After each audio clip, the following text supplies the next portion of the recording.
ఈరోజు రాత్రి రాజీవ్ గాంధీ నగర్లో క్రిస్మస్ ఆరాధనలు ఉన్నాయి. ఆ ముందు కొన్ని ఆగిపోయినవన్నీ కూడా ఈరోజు కలిపి జరిపేస్తున్నాం రాజీవ్ గాంధీ నగర్లో. ఈ రాత్రి ఒక దగ్గర సెమీ క్రిస్మస్లో మాట్లాడడానికి వెళ్తున్నాను. రేపు పగలు మనకు ఆరాధన ఉంటుంది. రేపు రాత్రి నేను సెమీ క్రిస్మస్లో మాట్లాడడానికి వెళ్తున్నాను. ఇక అక్కడ మనకి క్రిస్మస్ ఆరాధనలు అయిపోయినాయి. వాక్యాన్ని చదువుకుందాం.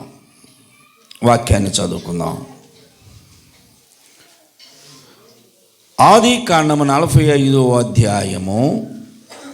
ఆది కాండము 45వ అధ్యాయము. అందరు బైబిల్ తీయండి.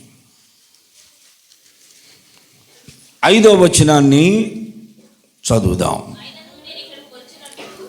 అందరం కలిసి చదువుదాం. అయినను నేను ఇక్కడికి వచ్చినట్లు మీరు నన్ను అమ్మివేసినందుకు దుఃఖపడకుడి, అది మీకు సంతాపము పుట్టింపనీయకుడి.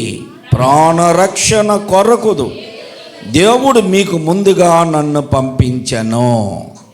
అలాగనే ఎస్తేరు గ్రంథం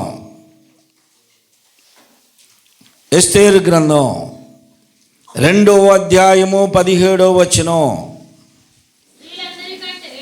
స్త్రీలందరికంటే రాజు ఎస్తేరును ప్రేమించెను, కన్యలందరికంటే ఆమె అతని వలన దయాదాక్షిణ్యములు పొందెను. అతడు రాజకిరీటమును ఆమె తల మీద ఉంచి ఆమెను వస్తీకి బదులుగా రాణిగా నియమించెను. 4వ అధ్యాయం 14వ వచనం. అదే ఎస్తేరు గ్రంథం. నీవు ఈ సమయమందు ఏమీ మాట్లాడక మౌనముగా ఉన్న ఎడల యూదులకు సహాయమును విడుదలయు మరి ఒక దిక్కు నుండి వచ్చును గాని నీవును నీ తండ్రి ఇంటి వారును నశించుదురు. నీవు ఈ సమయమును బట్టియే రాజ్యమునకు వచ్చితివేమో ఆలోచించుకోమని చెప్పాను. తలను వంచండి, కళ్ళు మూసుకోండి. చిన్న ప్రార్థన చేస్తా. ప్రేమ నమ్మకములు గల మా పరలోకపు తండ్రి, మీ ప్రియకుమారుడు మా రక్షకుడైన యేసుక్రీస్తు పరిశుద్ధ నామములో ఈ మధ్యాహ్న కాల సమయంలో మా తండ్రి మీ పాద సన్నిధానములో చేరామయ్యా. చదవబడినటువంటి లేఖనములు మీ హస్తములకు అప్పగిస్తూ ఉన్నాను.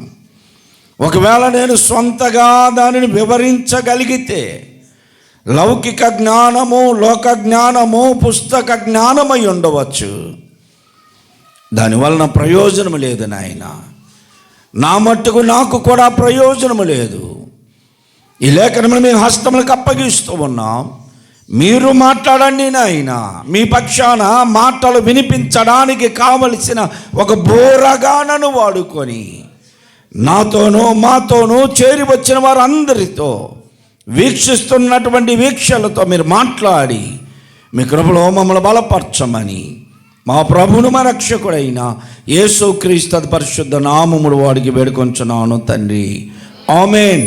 ప్రభునందు ప్రియ సహోదరి సహోదరులారా, ఈరోజు వాక్య భాగం ఏమిటంటే అర్థము కాని దేవుని ప్రణాళిక. నీకు అర్థము కాని దేవుని ప్రణాళిక, ఇది మన వాక్య టైటిల్. చెప్పండి ఏంటి? ఎవరికి? నాకా? నాకు అర్థం కాని దేవుని ప్రణాళిక, నీకు అర్థం కాని దేవుని ప్రణాళిక. మన పట్ల దేవుని ప్రణాళిక అర్థం కాదు. దేవుడు ఏదో చేయాలనుకుంటాడు, మనమేదో అడుగుతూ ఉంటాం. దేవుని ప్రణాళిక వేరుగా ఉంటుంది.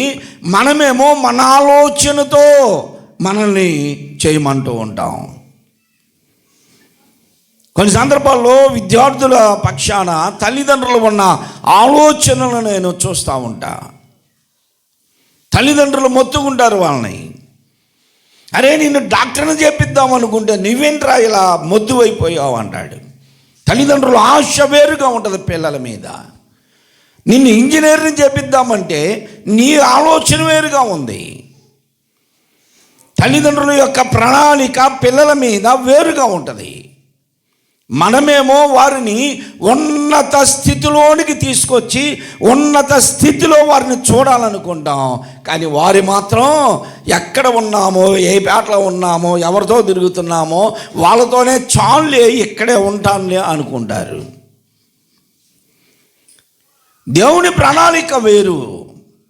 అందుకే ఎప్పుడూ కూడా నా ప్రార్థన ఏంటంటే, ప్రభువా నీ చిత్తము నా పట్ల నెరవేర్చి నీ చిత్త ప్రకారం నడిపించు.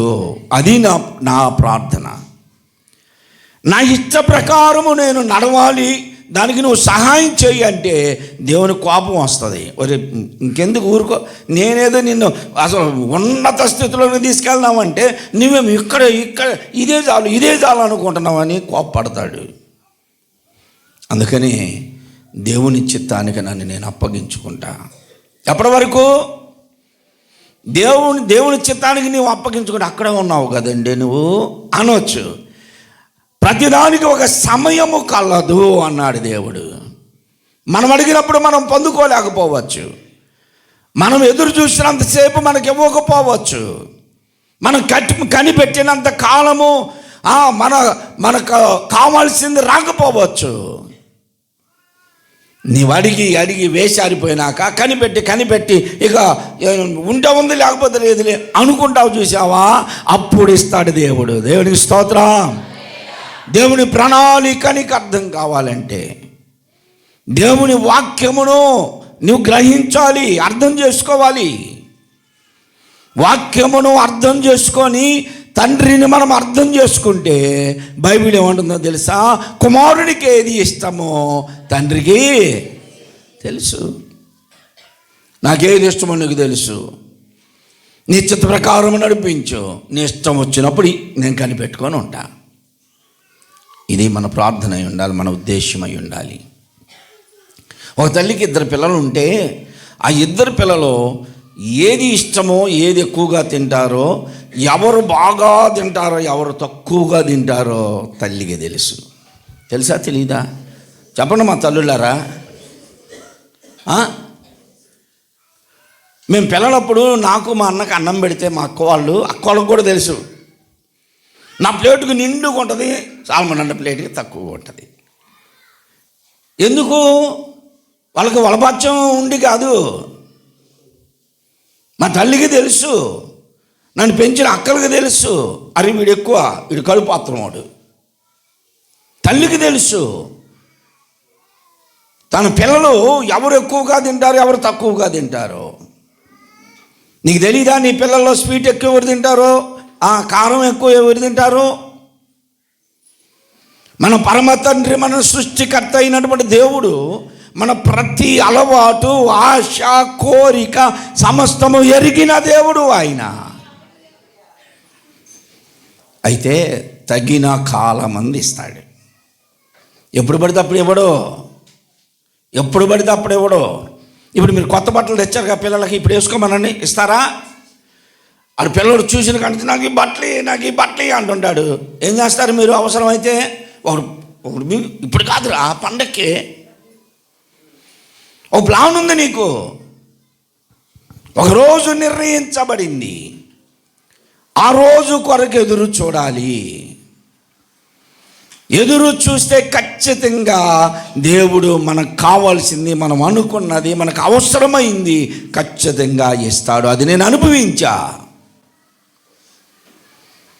ఇప్పుడు మనం చదువుకున్నటువంటి వాక్యములో ఈ స్టోరీ అంతా మనకు తెలిసిందే.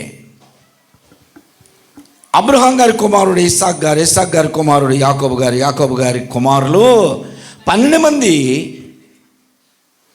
11 మంది ఉన్నప్పుడు 10 మందిని వారు గొర్రెలు గాయటానికి వెళ్ళారు. తండ్రి పిలిచాడు 11వ వాడిని కుమారుడిని పిలిచాయా, మీ అన్నలో వారు 10-15 రోజులైందిరా వెళ్ళిపోయి, వాళ్ళు తీసుకెళ్ళిన ఆహారం అయిపోయి ఉంటుంది. అప్పుడు ఫోన్లు లేవు కదా, ల్యాండ్ ఫోన్లు లేవు, సెల్ ఫోన్లు లేవు, ఏ సమాచారం లేదు. వారు కాపరులు, గొర్రెలు ఆవులు మందల మేపుకుంటూ తిరుగుతారు. ఎప్పుడుకో వస్తూ ఉంటారు. వాళ్ళ కొరకు వేయించిన గోధుమలు, అంజూరు పాడలు, ద్రాక్షారసపు తిత్తులు, జున్ను గడ్డలు, వారికి రొట్టెలు ఆహారముగా ఇచ్చి చూసి రాపో అని పంపించాడు. వారు అతని మీదే పగబట్టి అతనిని కొట్టి చంపాలనుకున్నారు. గోతులో వేశారు. పెద్దవాడు సలహా ఇస్తే తీసి అమ్ముకున్నారు. ఇంటికి వెళ్ళిపోయారు. చచ్చిపోయాడు అని చెప్పారు. ఏడ్చి ఏడ్చి ఏడ్చి యాకోబు గారు చాలా కాలం తర్వాత మర్చిపోయాడు. ఆ స్థలం నుండి బయలుదేరి మరలా వారు వాగ్దాన దేశంలో వెళుతూ ఉండగా భార్య ప్రసవించింది, చనిపోయింది. ఆ పుట్టిన బిడ్డ మాత్రం బ్రతికాడు. ఆ 11 మంది పిల్లలు వీళ్ళంతా ఒక స్థలంలో కనానులో నివసిస్తున్నారు. కరువు వచ్చింది దేశంలో, అంతటా కరువే. దేవుడు పంపించినటువంటి స్థలము కానాను, కానానులో కూడా కరువే. అదొక మెసేజ్ మరలా యూట్యూబ్లో ఉంది, వినండి. కానానులో కూడా కరువు. ఇప్పుడు ఆ కరువు ప్రాంతమును ధాన్యం ఎక్కడో అమ్ముతున్నారని తెలిసి యాకోబు గారు తన పిల్లల్ని పంపించాడు. ఎక్కడ అమ్ముతున్నారు? ఐగుప్తిలో అమ్ముతున్నారు. ఐగుప్తి దేవుని ప్రజలు నివసించే స్థలము కాదు, అన్యులు నివసించే స్థలము. అన్యులు నివసించే స్థలములోనేమో సమృద్ధిగా ఆహారం ఉంది. దేవుని పిల్లలు నివసించే స్థలములోనేమో కరువు కాటకములతో అల్లాడిపోతూ ఉన్నారు. ఏంటిది దేవుని ప్రణాళిక? దేవుని ప్రణాళిక ఏంటి? దేవునిలో ఆత్మీయంగా నివసించి దేవునిలో ఆత్మీయంగా ఎదుగుతున్న నీ కుటుంబంలో కష్టాలు, నీ శరీరంలో రోగాలు, నీ ఇంటిలో సమాధానం ఉండదు. కానీ నీ ప్రక్కనే ఉన్నటువంటి అన్యుల కుటుంబాల్లో ఆహ్లాదము, ఆహ్లాదము, ఆనందం. ఎన్ని పర్యాలు అనుకున్నావు నువ్వు? దేవునిలో లేని వాళ్ళు హాయిగా బ్రతుకుతున్నారు, దేవునిలో ఉన్న నాకేంటి పరిస్థితి అనుకోలేదా నీవు? నేను అనుకున్నాను. నా జీవితంలో నేను అనుకున్నాను. యుక్త వయసులోనికి వచ్చే సమయంలో ఎన్ని కష్టాలు అనుభవించామో మాకు తెలుసు. ఆ పరిస్థితులలో నాతో పాటే చదువుకొని నాతో పాటే మలేరియా డిపార్ట్మెంట్లో పనిచేసిన అబ్బాయి 20,000 తెచ్చుకుంటే పర్మనెంట్ వేస్తామంటే ఆడుగేమో డబ్బులు దొరికినాయి. డబ్బులు వాళ్ళ తల్లిదండ్రులు ఇచ్చారు, పర్మనెంట్ అయిపోయాడు. ఈ మధ్య కాలంలో చనిపోయాడు స్తంభాల గరువులోనే. నాకు డబ్బులు లేవు, నేను ఆ పర్మనెంట్ చేసుకోలేకపోయాను, మౌనంగా ఉండిపోయాను. నాకంటే నాతో పాటు చదివిన వాళ్ళు ఉన్నత స్థితిలో ఉన్నారు, నేను వాళ్ళతో పాటు చదువుకున్నాను, వాళ్ళ ముందు హీన దశలో ఉన్నా. ఎన్నో సందర్భాల్లో అనుకున్నా, సేవ చేస్తున్న సమయాల్లో కూడా నా తరువాత వచ్చిన సేవకులు బైకుల మీద, బైకులు తీసేసి కారుల్లో వారు హుందాతనంగా హోదా కలిగి తిరుగుతూ ఉంటే నేను అదే పొజిషన్లో ఉన్నప్పుడు నేను అనుకున్నా, ఏంటి ప్రభువా, నీ పరిచర్య చేస్తున్నాను, కష్టపడుతున్నా, శ్రమను అనుభవిస్తున్నా, ఉంటే తింటున్నా, లేకపోతే లేదు, నీవు ఇచ్చినటువంటి దాంతో నేను తృప్తి పొందుతున్నా, నా పరిస్థితి ఇంతేనా? ఎన్నో సందర్భాల్లో అనుకున్నా. దేవునికి ఒక ప్రణాళిక ఉంది. నా పట్ల దేవుని ప్రణాళిక నాకు అర్థం కాలేదు. అర్థం కాని ప్రణాళిక అది. నా పట్ల దేవుడు ఒక ఉద్దేశము కలిగి ఉన్నాడు. ఆ ఉద్దేశమును అర్థం చేసుకోలేని స్థితిలో నా పట్ల దేవుడు ఒక ప్రణాళిక కలిగి ఉన్నాడని, ఆ ప్రణాళికని నేను అర్థం చేసుకోలేక దేవుణ్ణి నిందించిన సందర్భాలు ఎన్నో ఉన్నాయి. నిందించలేదా నువ్వు ఎన్నిసార్లు?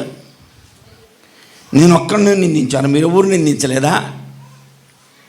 ఎన్ని పర్యాలు నువ్వు దేవుణ్ణి నిందించావో జ్ఞాపకం చేసుకో. ఏం చేయాలండి మాకు దేవుడు, మాకేం చేయాలండి అనేవాళ్ళు చాలామంది ఉన్నారు. ఇంతకంటే ఇంకేం చేయాలి నీకు? ఇప్పుడు నీవున్న స్థితి కంటే నీకేం చేయాలి? ఒకానొక రోజు నేను హెచ్చరించబడ్డా. ఎలా హెచ్చరించబడ్డానో తెలుసా? దావీదు సేవకుడు వాక్యం చదువుతుంటే పెద్ద పాస్టర్ గారు హెచ్చరించబడ్డాను నేను. ఏం కావాలి నీకు? ఏమి ఇవ్వలేదు దేవుడు. నువ్వు అనుభవిస్తున్నటువంటి ప్రతిదీ కూడా దేవుడిచ్చిందే. నువ్వు వేసుకుంటున్నటువంటి వస్త్రాలు, తింటున్న ఆహారము, పీలుస్తున్న గాలి దేవుడిచ్చిందే. ఇప్పటి వరకు నువ్వు సజీవంగా ఉన్నామంటే దేవుడిచ్చిందే. ఏమి ఇవ్వలేదని దేవుణ్ణి నిందించకో అని వాక్యం చెబుతుండే హెచ్చరించబడ్డాను. అవును, వాస్తవమే. నాతో పాటు తిరిగినటువంటి వారు స్తంభాల గారులో నా ముందే అనారోగ్యంతో చనిపోయారు. నా వయసు వాళ్ళే, నాకంటే 1-2-3 సంవత్సరాలు పెద్ద అయ్యి ఉండొచ్చు. వాళ్ళని చూసినప్పుడు నేను, ఒక సహోదరుడు భయంకరంగా అసలు ఎంత శ్రమను అనుభవించి చనిపోయాడు అనారోగ్యంగా.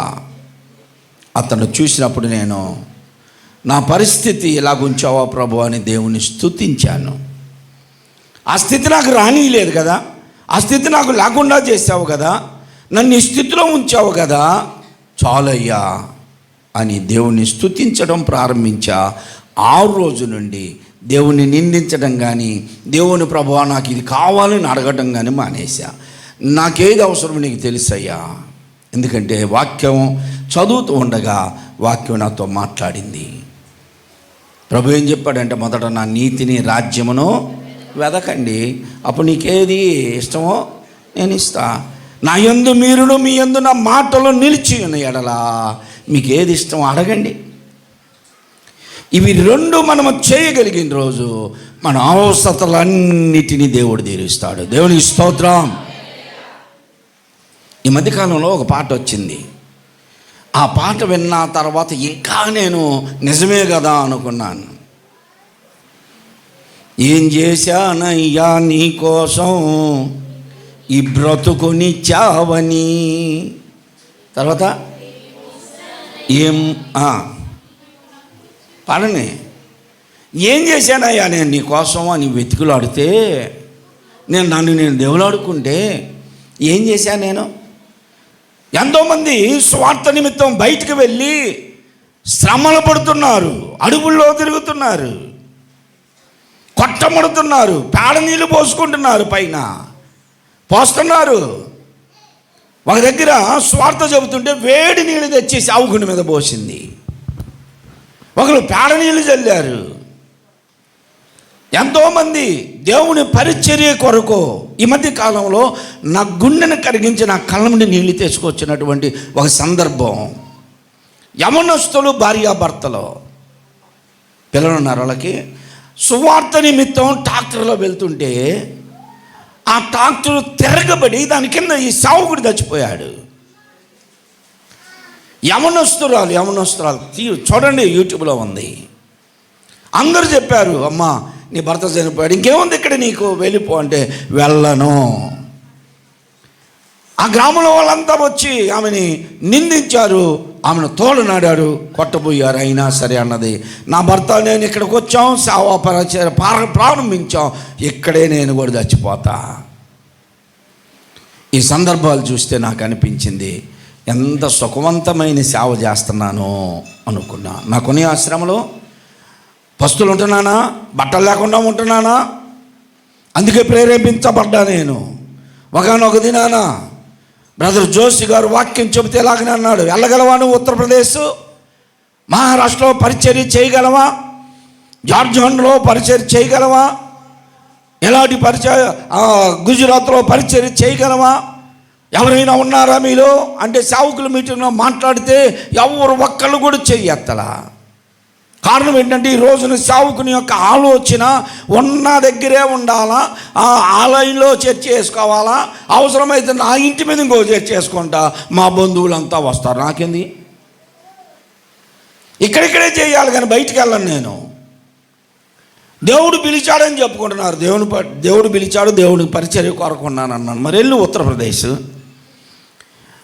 మరి మహారాష్ట్ర వెళ్ళు, గుజరాత్ వెళ్ళవు, ఇక్కడే చేయాలనుకుంటావు. ఈ లైన్లో 4 చర్చలు 4 ఉన్న 5ది నేను పెడతానంటాం కానీ బయటికి వెళ్ళాం మనం ఎవరం. సుఖవంతమైన పరిచర్య. ఆ రోజున జోషి బ్రదరు ఇలాగనే చెబుతూ, సరే నువ్వు నీ భార్య పిల్లలు, నీ కుటుంబం నువ్వు సుఖంగా ఉండాలి. ఆ ప్రాంతాల్లో పరిచర్య చేసేవారికి నువ్వేమన్నా ఇవ్వగలవా అన్నాడు. వెంటనే నేను చేయెత్తాను. నా పరిస్థితి చాలా సమస్యలతో ఉన్నా. చేయెత్తాను నేను. ఎంత ఇవ్వగలవో అన్నాడు. మీరెంత నిర్ణయిస్తే అంత ఇస్తానన్నా. నేను ప్రేరేపించబడ్డా. నేను వెళ్ళి వేడి నీళ్ళు పోయించుకోవట్లా, పేడ నీళ్ళు పోయించుకోవట్లా, శిరస్సాధన చేయించుకోవటంలా, కట్టేసి ఈత మిల్లలతో కొట్టించుకోవటంలా, శ్రమలో అనుభవించట్లా, సుఖవంతమైన పరిచర్య చేస్తున్నాను కనుక నేను అలాగూ శ్రమపడి పరిచర్య చేసే వాళ్ళకి నేను కానుక ఇస్తానన్నా. ప్రతి నెల ఇవ్వాలన్నాడు. ఇస్తాను అన్నా. బ్రతికినంత కాలం ఇస్తానన్నా. 2-3 సంవత్సరాల క్రితం వరకు కూడా ప్రతి నెల వచ్చేవాళ్ళు. జోషి గారు చనిపోయారు. ఆ పరిచారకులు రావట్లేదు, ఆగిపోయారు. ఆ కానుకలు పెట్టి ఇప్పటికీ అలాగనే ఉంది. ఇంట్లో ఉన్నా లేకపోయినా ఆదివారం కానుకలు రాగానే అందులో నుండి సరోజ కానుకలు తీసేసిద్ది. ప్రతిరోజు అందులో ఎంతో కొంత వేసి, ఒకే నెలలో మేము ఆ సావుకుడు చెప్పినంత ఇయ్యలేను గనక, ఒక్కసారికి ఇవ్వలేను గనక ప్రతిరోజు వేసాం. అవి నన్ను బ్రతికించాయి. దేవునికి స్తోత్రం. ఇవుడి మీకు ఇవ్వబడును అని ఇతరులకు చెప్పడం కాదు, నేను చేశాను. ఈరోజు నేను ఎంత దశమాగం ఇస్తున్నానో నాకు తెలుసు, ఎంత కష్టంలో ఇస్తున్నానో నాకు తెలుసు. పరిచర్యలో నేనే తింటాం కదా అంతా. నేను కూడా నాతో పాటు ఉన్నటువంటి వారికి పేద సావుకులు ఉన్నారు, వారికి నేను సహాయం చేస్తున్నా. యూపీఎఫ్లో ఇస్తున్నాను, ఇక్కడ మన సహోదరులకి ఇస్తున్నాను. నేను ఇచ్చేంత దశమాగానికి రాబడింత లేదు నాకు. అయినా సరే ఆ పాటతో నేను ఒక రకమైనటువంటి హెచ్చరికను పొందా. ఏం చేశానయ్యా నీ కోసం ఈ బ్రతుకుని చావని. ఈ బ్రతుకు ఏం బ్రతికిది? ఔషధీయమైన బ్రతుకు. ఇవాళ నువ్వు బ్రతుకుతున్న బ్రతుకులో కష్టాలు లేవు, శ్రమలు లేవు. నీకు ఉన్నాయా? ఏమైనా శ్రమలు ఉన్నాయా? కష్టాలు ఉన్నాయా? ఎందుకు లేవు పాస్టర్ గారు, ఆయన అత్త తిడతాడో మమ్మల్ని అనుకుంటారేమో. ఆయన తిట్టేయని ఎవరికి భార్య భర్తల గొడవలు ఈ కాదు శ్రమలు అంటే. ఇంత జీవితాన్ని దేవుడు నీకు ఇస్తే, ఇంత సుఖవంతమైన బ్రతుకును బ్రతుకుతూ ఒక్క పూటన పస్తులు ఉన్న వాళ్ళు ఉన్నారా? ప్రతిరోజు సమృద్ధిగా ఆహారం ఉంది. ఎవరికన్నా చినిగిపోయిన చీరలు, చినిగిపోయిన ప్యాంట్లు వేసుకునే వాళ్ళు ఉన్నారు ఇప్పుడు? ఉన్నారా? మేము వేసుకున్నాం. ఈరోజు అలా వేసుకోవడానికి కొదువు లేదు. దేవుడు రోజుకు ఒకటి ఇస్తున్నాడు. కొదువు లేదు. మనం చినిగిపోయిన బట్టలు వేసుకోవట్లా, ఒక్క పూట పస్తుంటలా, పచ్చడి తింటల్లా, కావాలని తింటే తప్ప పచ్చడి తినే పరిస్థితి లేదు. కరువులు లేవు, శ్రమలు లేవు, ఏం లేవు. నీకు సుఖవంతంగా ఉన్నావు, హాయిగా నిద్రపోతావు. రాత్రి 12 గంటలు నిద్రపోతావు, పగులు కూడా. ఎంత సుఖం వచ్చిందో ప్రజలకి. ఇదివరకు తెల్లవారుజామునే లేచేవాళ్ళు పాపం సహోదరులు. తెల్లవారుజామునే లేచి 5 గంటలకు 4 గంటలకు లేచి గేదెలకు గడ్డేసి ఆడకపోయి తీసుకొచ్చి ఊడిచేసి పేడ తీసి ఇవన్నీ చేసేవాళ్ళు. కుడిది పెట్టి అవన్నీ చేసి మళ్ళీ పొలాలకు వెళ్ళేవాళ్ళు, పనులకి వెళ్ళేవాళ్ళు. ఇవాళ ఎంతమంది చేస్తున్నారమ్మా? మొన్న నాకు ఇంటికాడికి పోతే 8:30 అవుతుంది. వెళ్ళి అడిగితే నిద్రపోతుంది, ఇప్పుడు వాళ్ళు అడుగుతారు అన్నారు. ఇలాంటి వాళ్ళు చాలామంది ఉన్నారండి. నైట్ డ్యూటీలు చేసి వచ్చి పడుకునే వాళ్ళు కాదు. మళ్ళీ సుఖవంతమైన జీవితాన్ని జీవిస్తున్నావు. ఎంతమంది నిద్రలు లేని రాత్రులు గడుపుతున్నారో తెలుసా? రాత్రి మేము వస్తుంటే ప్రార్థన పెట్టి వస్తుంటే ఆ పక్కింటి ఆమె పిలిచింది, పాస్టర్ గారు కొంచెం ప్రార్థన చేసి వెళ్దురాయా. వెళితే వృద్ధాప్యాల్లోకి వచ్చారు భార్యాభర్త, ఎవరు లేరు, కూలీ పని చేసుకుంటారంట. ఆయన పడ్డాడు, సడిగిరిగింది, మంచంలో పడ్డాడు. ఎవరిప్పుడు వాళ్ళకి ఆ పరిస్థితి దేవుడు నీకు ఇవ్వలేదే? సమృద్ధిగా ఉన్నావే, లక్షలు సంపాదిస్తున్నావు, సీట్లు కడుతున్నావు, అప్పులు పాలైన పాస్టర్ గారు మాకు అంటే ఎందుకైనా అంటే నీ ఐశ్వర్యంగా ఉండడానికి అంతే తప్ప మామూలుగా నువ్వు అప్పులు పాలవ్వాలా. ఇంత జరిగితే ఇంత ఇస్తే దేవునికి అంత ఇచ్చావు. ఇస్తున్నాను కదండి, నెలకు 200, 300, 500 పెడుతున్నాను కదా. అదే నీ సంపాదన, అదే దేవునికి ఇచ్చేది. నువ్వు దేవుడు అడుగుతాడు.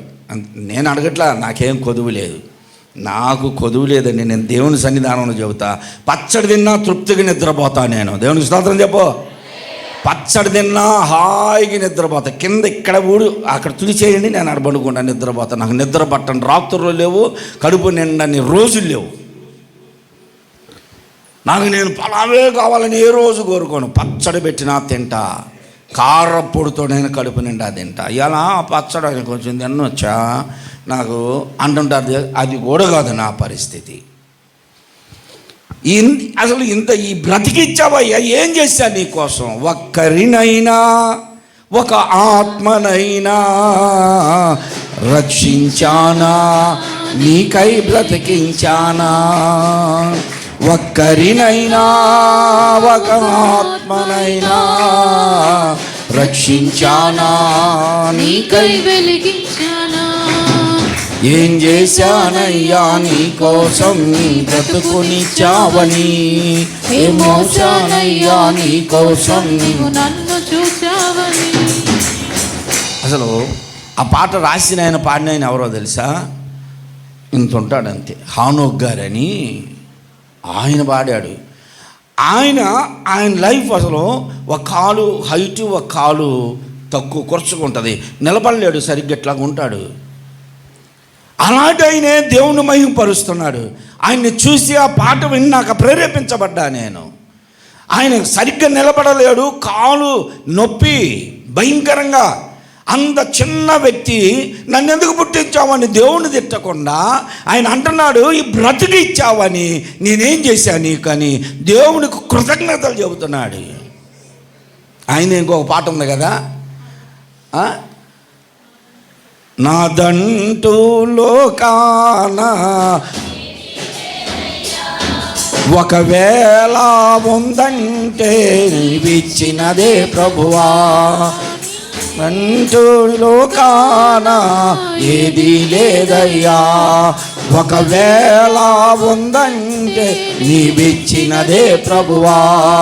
నీవే నీవే బ్రతుకంతా నీదే, నీదే నీదే బ్రతుకంతా నీదే.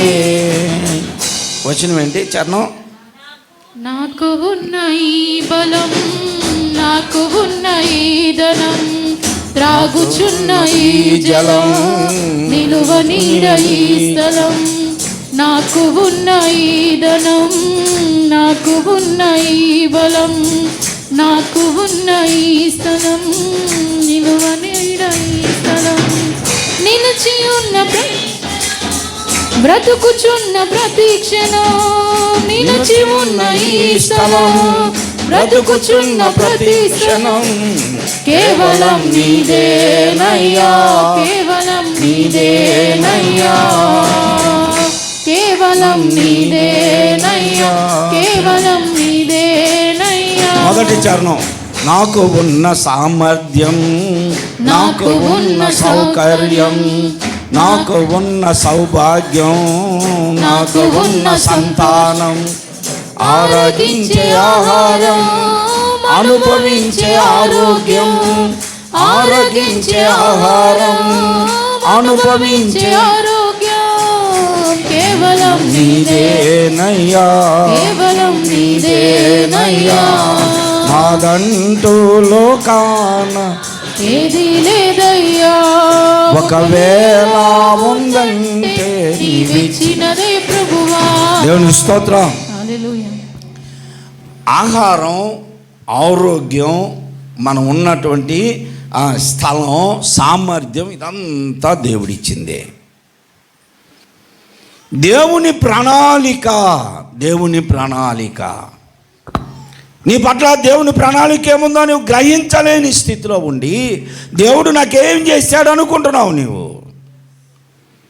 నా పట్ల దేవుని ప్రణాళికను గ్రహించలేని స్థితిలో ఒకవేళ నేను దేవుణ్ణి అర్థం చేసుకోలేని స్థితిలో నిందించానేమో, కానీ వాక్యము అర్థమైన తర్వాత నేను ఆ హృదయపూర్వకంగా కూడా లేక తెలియకుండా కూడా ఆ రోజు నుంచి ఈ రోజు వరకు దేవుని నిందించి అరగను. నేను శ్రమ వచ్చిందా దేవునికి స్తోత్రం, బాధ వచ్చిందా దేవునికి స్తోత్రం, అనారోగ్యం వచ్చిందా దేవునికి స్తోత్రం, పస్తులున్నామా దేవునికి స్తోత్రం, అనేక మంది మనల్ని నిందించారా, దూషించారా, ఒక భయంకరమైన విపత్తు వచ్చిందా దేవునికి స్తోత్రం ప్రభువా, నీ ప్రణాళిక ఏమిటో ఆ ప్రణాళిక ప్రకారమే నడిపించు. అది కావాల్సింది. అది నేర్చుకున్నా. ఏబు గారిని చూసి ఒకటి నేర్చుకున్నా. ఏమన్నాడు ఆయన? ఇచ్చినప్పుడు తిన్నాము, లేనప్పుడు మనం అనుభవించొద్దా? ఆయనే ఇచ్చాడు, ఆయనే తీసేశాడు, మళ్ళా రేపు ఇస్తాడేమో నిరీక్షణ కలిగి ఉన్నాడు. అట్టి నిరీక్షణను నేను సంపాదించుకున్నా. దేవునికి స్తోత్రం. అన్యం అమ్ముతున్నారు ఐగుప్తులో అని తెలిసి యాకోబు గారు పిల్లలను పంపించాడు. వెళ్ళండి, ఎంతకాలం ఉంటారు? నేనంటే చచ్చిపోతా తినకపోయినా, మీ పిల్లలు మీరు బ్రతకాలి, మీ భార్యలు మీరు. ఐగుప్తుకి వెళ్ళండి, ధనం తీసుకొచ్చుకోండి అంటే వాళ్ళు వెళ్ళారు. వెళ్ళిన రోజే సింహాసనం మీద కూర్చున్న తన తమ్ముడైన యోసేపు అన్నలను గుర్తుపట్టేటట్లు దేవుడు చేశాడు. దేవునికి స్తోత్రం. ఆయన హృదయము ఉప్పొంగిపోయింది, దుఃఖముతో నిండిపోయింది. లోపలికి వెళ్ళాడు.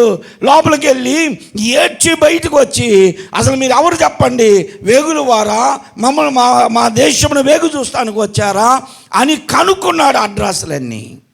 వాళ్ళన్నీ చెప్పారు, అయ్యా కాదు, మా తండ్రి పేరు యాకోబు, మా తండ్రికి 4 భార్యలు, 4 భార్యలకి మేము 12 మంది పిల్లలం అయ్యా.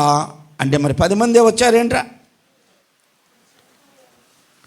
10 మందే వచ్చారేంటంటే అయ్యా, మా తర్వాత ఒకడు చనిపోయాడు, మరి ఇంకొకడేడి అంటే ఆ ఒక్కడి మా తండ్రి గారు వృద్ధాప్యంలోనికి వచ్చాడు, మాతో పంపలేదు. మీ తండ్రి బ్రతుకున్నాడా? ఎంత ఆశగా అడిగాడో తెలుసా? మా నాన్న బ్రతికే ఉన్నాడు అని తెలుసుకున్నాడు, బ్రతికున్నాడు. ఇవన్నీ జరిగిన తర్వాత వెళ్ళి మీ తమ్ముని తీసుకొని రాపోండి అన్నాడు.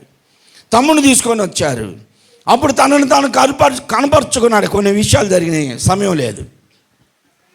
కనపరుచుకొని నా తండ్రి ఇంకా బ్రతిగా ఉన్నాడా అని అన్నల ముందు ఏడ్చి అంటున్నాడు. ఇప్పుడు ఈ మాట, అన్నలారా నేనెవరినో తెలుసా మీకు అంటే వాళ్ళంతా బెత్తరపోయారు. ఏం తెలుసు, చిన్నప్పుడు అమ్మేశాం, వాడు కోలముఖం చక్కగా ఉన్నాడు, ఎవర్రా అని అన్నదమ్ములు మాట్లాడుకుంటున్నారు. ఎవరు రాజు, నేను తెలుసా మీకు అంటున్నాడు అనుకుంటే ఎవరు గుర్తుపట్టలా. అప్పుడు ఆయనే చెప్తున్నాడు, అన్నలారా ఐగుప్తుకి వెళ్ళుటకు నన్ను నమ్మారు చూశారా, మీరు అమ్మి వేసిన యోసేపును నేనే అన్నాడు. ఎంత సంతోషమో తెలుసా? ఈయనకి సంతోషం యోసేపు గారికి. ఎందుకు? అన్నలకి కనపరుచుకోవడానికి. అరే నేను మీ తమ్ముని, అన్నా నేను మీ తమ్ముడిని అని చెప్పుకోవడానికి ఆతృతపడ్డాడు. ఆ మాట వినగానే అన్నల పరిస్థితి ఎలా ఉందో తెలుసా? కాలు గాలిని పిల్లి అయిపోయారు. ఇప్పుడు ఒక దగ్గర నిలబడట్లా. ఎందుకు? వాళ్ళ మనసులోకి ఏమొచ్చింది? మన తమ్ముడు మనల్ని గుర్తుపెట్టాడు గనక ఇప్పుడు మనల్ని చంపేస్తాడేక. ఎందుకు? ఆ రోజు పెట్టిన చిత్రహింసలు మామూలుయా? వాడు ఆహారం తెస్తే వాడిని చంపుదామని వాడి మీద ఎన్ని కుట్రలు చేశాం, అలాగనే మళ్ళీ గుంటలో పడేసాం, వాడు చావలేదని ఇస్మాయిలీలకి అమ్మేసాం మనం. ఇవన్నీ ఇలా గుర్తొచ్చి ఖచ్చితంగా చంపేస్తాడు మనల్ని, ఖచ్చితంగా మనల్ని చంపేస్తాడు, లేదా శిక్షిస్తాడు, మనల్ని జైలు పాలు చేస్తాడని ఒకళ్ళు చెప్పుకొని ఏడుస్తూ ఉన్నప్పుడు ఇప్పుడు తమ్ముడు అంటున్నాడు, అన్నలారా మీరు నన్ను అమ్మి వేసినందుకు మీరు దుఃఖపడద్దు. ఎంత ప్రేమ కలిగిన మాట అండి. అసలు ఆ మాట మాట్లాడగలమా? మనం మాట్లాడగలమా? ఎవరైనా నీ దగ్గరికి 1000 రూపాయలు అప్పుకు వస్తే ఎన్ని దెప్పేసి ఇస్తావో. తంపరు వచ్చావమ్మా, పోయిన నెలలో నాకు అవసరమైతే ఇచ్చావా, మేము ఎంత బాధలో ఉండి వచ్చామో ఆ రోజు ఇచ్చావా, ఎన్ని నిందిస్తారో తెలుసా? మేము కష్టాల్లో ఉన్నప్పుడు కనపడలేదు కానీ ఇప్పుడు వచ్చావా అంటారు. యేసేపు ఆ మాట అలా అనగలిగాడండి. అసలు ఆ స్థితిలో మనం ఉండగలమా? నన్ను నేను పరీక్షించుకుంటే ఉండలేననిపించింది. చంపడానికి పూనుకున్న అన్నలు గుంటలో పడేసి రాళ్ళు వేసి మూసేద్దాం అనుకున్న అన్నల మీద జాలి చూపిస్తున్నాడు. ఇది దేవుని ప్రేమ. దేవుని స్తోత్రం. క్రైస్తవ ప్రేమ ఇది నాకు చాలామందికి అర్థం కావటం లేదు. క్రైస్తవులను నిందిస్తున్నా, క్రైస్తవులను వంచిస్తున్నా, క్రైస్తవులను చంపేస్తున్నా ఎందుకు నోరు మెదపట్లేదంటే కారణం ఏంటంటే మన దేవుడు మనకు చూపించిన ప్రేమ ఇది. దేవుని ప్రేమ ఇదిగో జనులారా భావంబును తెలియరే, కేవలము నమ్ముకొనినా పరలోక జీవంబు మనకబ్బును. ఈ పాట రాసిన రచయిత హిందూ. ఆయన ఆ ఊర్లో అందరు వెలివేసి కొట్టి గాయపరిచి చెట్టుకు కట్టేశారంట. నువ్వు యేసుక్రీస్తుని గురించి చెప్పావంటే నిన్ను చర్మం వలిచేస్తావు ఇప్పుడని వెలివేశారు. చిత్రహింసలు పెడుతున్నారు. సువార్త ప్రకటిస్తే, యేసుని గూర్చి నువ్వు ప్రకటిస్తే నేను చంపేస్తామని చెట్టుకు కట్టేస్తే ఆయన చూస్తానికి వచ్చిన జనం ఎక్కువ మంది చేరారు. ఇప్పుడు ఆయనకి హృదయం అంత ఉప్పొంగుతుంది. ఏంటో తెలుసా? ఇంతమంది వచ్చారు, వీళ్ళకి నేను యేసుక్రీస్తుని గురించి చెప్పాలి, వీళ్ళలో కొంతమంది అయినా ప్రభు దగ్గరికి రావాలని. ఆయన చచ్చిపోతున్నానని బాధ లేదు, క్రీస్తు కొరకు కొన్ని ఆత్మలు రక్షించాలన్న ఆవేదనతో అప్పుడే ఆయన పాడాడు ఈ పాట. వాళ్ళకి చెప్పడం కొరకు. ఏమిటి నీ బాధ? అసలు ఇంత కొట్టి ఇంత చిత్రహింసలు చేసినా నీవెందుకు ఆడవు? నీ ఒంటి నిండా గాయాలు కట్టేశారు కదా, ఏంటి నీకు బాధ లేదా అంటే అప్పుడు ఎత్తాలంటే పాట. దేవుని ప్రేమ ఇదిగో. ఇదే దేవుని ప్రేమ.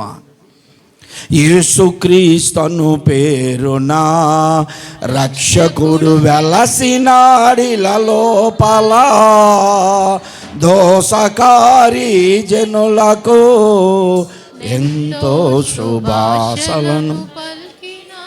అన్నీ యేసు ప్రభు వారు చనిపోవడం, సిలువేయబడడం, ఆయన పునరుద్ధానుడై లేవడం మొత్తం చెప్పి చివరిలో అన్నాడంట, నమ్మి స్థానము పొందేడి నరులకు రక్షణ మరి కల్గును, నమ్మనొల్లకపోయేడి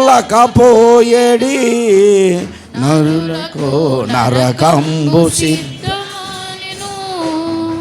ఆయన బ్రతికున్నప్పుడు, ఆయన స్వార్థ పరిచర్య చేసినప్పుడు రక్షించబడిన వారి కంటే కూడా ఎక్కువ మంది ఆ ఆఖరి రోజు రక్షించబడ్డారంట. దేవుని స్తోత్రం. మన జీవితాల్లో మనము కూడా దేవుని ప్రణాళిక నీకు అర్థమైందా? ఆయనను కొట్టి గాయపరిచి చెట్టుకు కట్టేస్తే చివరిగా పాడిన పాట ద్వారా ఎంతోమంది రక్షించబడ్డారు. అది దేవుని ప్రణాళిక. ఇప్పుడు యేసోబు అంటున్నాడు, అన్నలారా నన్ను మీరు బానిసగా ఐగుప్తికి అమ్మినందుకు బాధపడవద్దు, మీరు దుఃఖపడవద్దు. ఎందుకు అంటే అది కూడా దేవుని ప్లానేనన్నా. మీరందరూ మనమందరం కలిసి క్షేమంగా ఉండులాగున దేవుడు ఈ రోజున ఇలా ఉండడానికి కారణమయ్యాడు గనుక మీరు ఏడవద్దు. ప్రియ సహోదరి సహోదరులారా, ప్రస్తుతం నీ జీవితంలో కష్టాలు ఉన్నాయా? ప్రస్తుతం నీ జీవితంలో వేదన ఉందా? ప్రస్తుతం నీ హృదయము కృంగిపోయి ఉన్నావా? ప్రస్తుత కాలంలో నీ బ్రతుకు బాగాలేదని నీవు నిందలు అనుభవిస్తూ, నిందలు భరిస్తూ, దూషణలు భరిస్తూ నీ జీవితంలో నిరుపేద స్థితి గడుపుతున్నానని వేదన ఉందా? భయపడవద్దు. దేవుని ప్రణాళికను అర్థం చేసుకో. నీకు ముందు రాబోతున్నటువంటి రోజుల్లో దేవుడు నీకు ఒక మంచి రోజులు ఇవ్వబోతున్నాడు కనుక ఆ రోజుల కొరకు నువ్వు కనిపెట్టు. ఇప్పుడు నీవు అనుభవించు, పర్వాలేదు. కష్టం అనుభవించు, దుఃఖం అనుభవించు, వేదన అనుభవించు, నిందలను అనుభవించు, శ్రమను అనుభవించు. ముందు రోజుల కొరకు ఎదురు చూడు. దేవునికి స్తోత్రం. ముందు రోజుల్లో దేవుని ప్రణాళిక వేరుగా ఉంది. ఇప్పటి వరకు నీవు దుఃఖపడ్డావు, ఏడ్చావు, కన్నీరు కార్చావు. రాబోయే రోజుల్లో నీవే అనేకులకు ఆశీర్వాదకరముగా ఉండబోతున్నావు. నేను కోరుకుంది అదే దేవునికి. దేవుడిచ్చినటువంటి వాగ్దానం అదే. అబ్రహాం గారితో అన్నాడు, నువ్వు అడుగుపెట్టు ప్రతి స్థలము నీదే, నువ్వు అడుగుపెట్టు ప్రతి స్థలము ఆశీర్వదిస్తాను. నీవు ఎవరిని దీవిస్తావో వారిని ఆశీర్వదిస్తా, ఎవరు నిన్ను దీవిస్తారో వారిని నేను ఆశీర్వదిస్తా, ఎవరు నిన్ను శపిస్తారో వారిని నేను శపిస్తా. ఈ మాటలన్నీ మన పితరులతో చెప్పినాయండి, ఒట్టొట్టి మాటలు కాదు ఇవి. మన పితరులతో చెప్పారు, మన పితరులకు ఇచ్చిన వాగ్దానము నేను నమ్మాను. అందుకే నేను ఎవరిని నిందించను, నా జీవితంలో నేను ఎవరిని దూషించను, ఎవరి మీద పితరులు చెప్పను. కారణం ఏంటంటే ఎవరైనా అలాంటి వాళ్ళు ఉండని దేవుడు అన్నాడు, నేను చూస్తాను కదా వాళ్ళ సంగతి, నిన్ను శపించు వారిని నేను శపిస్తాను అన్నాడు. అంతే. దేవునికి అప్పగించా. నేను ఎవరి గురించి ఏమి కనీసం వాళ్ళ శిక్షించు ప్రభు అని కూడా నేను ప్రార్థన చేయను. అన్నీ తెలిసిన నువ్వే చూసుకుంటావు కదా ప్రభా. మీరు చేయవలసింది కూడా అదే. నీ మీద ఎవరో కక్ష కట్టారా, నీ కుటుంబం మీద ఎవరో నిందలు మోపుతున్నారా, నీ జీవితం అట్టడుగు జీవితానికి వెళ్ళిందా, ప్రభువుకి అప్పగించుకోని నీవు ముందు జీవితం ముందుకైతే రానే వస్తుంది. దేవుని ప్రణాళికను అర్థం చేసుకో. ఇప్పుడు యేసేపు గారు అంటున్నాడు, అన్నలారా ఈ నన్ను నమ్మినందుకు మీరు దుఃఖపడొద్దయ్యా, ఈరోజు మీకు మేలు జరుగుట కొరకే దేవుడు మీ ద్వారా నన్ను నమ్మించాడు అన్నాడు. ఎంత కరుణ కలిగిన వాడండి, ఎంత దయగలిగిన వాడో కదా, ఎంత దయగలిగిన వాడో. దేవునికి స్తోత్రం చెప్పండి. ఎవరి కళ్ళైనా వాచికెళ్ళి తిరిగితే బాగాది, చూడొద్దు, ఎవరు టైం చూడొద్దు. ఇదే మనకి ఇక ఆఖరి నెల, ఆఖరి ఉపవాస ప్రార్థన ఈ సంవత్సరానికి. వచ్చే సంవత్సరం నుండి ఎన్ని గంటల దాకా అన్నా, జనవరి నుంచి ఈ రోజు నుంచే బిగినది. టైం చూడొద్దు.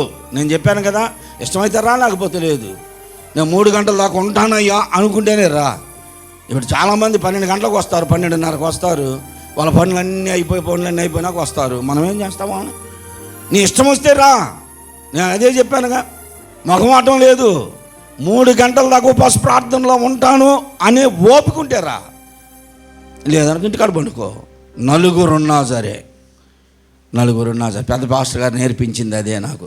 అది అన్నక ఇది అన్నక మదిలోనే మనుకొనక, కలహాలు పార్టీలు కడిగి నలిగి కొందరలిగి అలిగిపోయి వేరైనా తొందరపడక.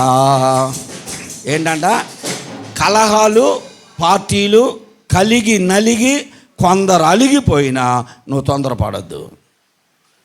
ఎందుకు అలుగుతారు వీళ్ళు? పాటకి పోతే అలుగుతారు, ప్రార్థనకి పోతే అలుగుతారు, వాక్యంకి పోతే అలుగుతారు, వీళ్ళ పొగడకపోతే అలుగుతారు, వీళ్ళ ముందు ఇంకొకళ్ళ పొగిడితే అలుగుతారు. అన్నీ చూసినాయే, నేను చేసినాయే, అన్నీ చూసినాయి, అనుభవించినాయే. ఒకవేళ పక్కనున్నారు అనుకో, ఎవరన్నా వాళ్ళని ప్రశాంతంగా కూర్చొనిస్తారు అనుకున్నా, వీళ్ళు కూర్చొని 24 గంటలు ఏదో మాట్లాడుతూ ఉంటారు. వీళ్ళు వాక్యం వినకూడదు, అది ఇదని. ఇవన్నీ చూసి, అందుకని ఈ అన్నీ అనుభవించి వచ్చాను కాబట్టి నేను కథలను బెదరను. ఏదో సామెత చెబుతారు, నవాబుకు నబురు లేదు, నాకు బెదురు లేదని. దైవికంగా చెబుతున్నాను నేను. పెద్ద పాస్టర్ గారు పాడేవాడు, కలహాలు పార్టీలు కలిగి నలిగి కొందరలిగి అలిగిపోయి వేరైనా తొందరపడక, తొలి నుండి తుది వరకు నిలబడిన స్థిర భక్తులు నలుగురున్న నడిపించుకో మేలు కలుగును. తొలి నుండి తుది వరకు నిన్ను వెంబడించి నీతో కలిసి వచ్చేటువంటి వారు నలుగురున్నా నడిపించుకో, నీకు మేలు కలుగుతుంది. నలుగురున్నా చాలు. ఓ క్రైస్తవా, గుడ్డి క్రైస్తవా, లోక చూపు చాలించి లేచిరావయ్యా. కాలమెంతో గడుస్తున్నదో ఇంత. ఎప్పుడు 50 సంవత్సరాల క్రితం పాడారు నాన్నవాళ్ళు. నేను వింటానే ఉన్నా, ఇవన్నీ ఇప్పుడు అనుభవంలోకి వచ్చినాయి. మన జీవితాల్లో మనము ఎప్పుడు కూడా దేవుని ప్రణాళికను అర్థం చేసుకొని దేవునితో కూడా మనము కొనసాగాలి. యేసేపు చెప్పిన మాట అది. మరొకరిని చూద్దాం. ఎస్తేరు గ్రంథం చదివాం, 2వ అధ్యాయం 17వ వచనంలో ఇక్కడ యూదులలో నుండి అనాథగా పెరిగినటువంటి ఒక యవనస్తురాలు అమ్మాయి, యుక్త వయస్సులో ఉంది, 16-17 సంవత్సరాల వయసులో ఉన్నటువంటి రూపురేఖలు చక్కగా ఉన్నటువంటి యూదురాలు, యవనస్తురాలు అమ్మాయి. తల్లిదండ్రులు లేరు, బాబాయ్ దగ్గర పెరుగుతుంది. మనందరికీ తెలుసు, తల్లిదండ్రులు లేని పిల్లల్ని ఎంత బాబాయిలైనా, ఎంత పెదనాన్నలైనా, ఎంత పెద్దమ్మలో చిన్నమ్మలైనా ఎంతవరకు చూస్తారో అంతవరకే చూస్తారు. ఈమె బాబాయ్ గారి దగ్గర ఎదిగింది, కానీ బాబాయ్ గారు అంట తన ప్రాణము కంటే మిన్నగా పెంచాడంట. అమ్మాయిని పవిత్రురాలుగా పెంచాడు, కన్యకగా పెంచాడు, పరిశుద్ధురాలుగా అమ్మాయి ఎదిగింది. దేవునికి స్తోత్రం. ఆమె కూడా దేవునికి ఇష్టరాలుగా ఎదిగింది. కారణం ఏమిటో తెలుసా? యూదులు అనుభవిస్తున్నటువంటి శ్రమలు, బాధలు, కష్టాలు, కరువులు, అవన్నిటిలో నుండి ఎదిగింది ఆ అమ్మాయి. ఎక్కడో ఒక ప్రకటన విన్నారు వీళ్ళు. ఏమిటి ఆ ప్రకటన అంటే, ఇదిగో ఇప్పుడు రాజు భార్య వెళ్ళిపోయింది విడాకులు తీసుకొని. ఆయనకు పెళ్ళి కావాలి, ఇప్పుడు ఒక భార్యని కావాలంటున్నాడు. యవనస్తుల పిల్లలందరిని తీసుకురండి అంటే ఆ దేశంలో ఉన్న వారిని తీసుకొచ్చారు. ఆ దేశంలో నివసిస్తున్న యూదులలోని యవనస్తు పిల్లలను తీసుకొచ్చారు, యవనస్తురాలని. కొన్ని రోజులు నిర్ణయించి వారికి మెరుగులు దిద్దారు.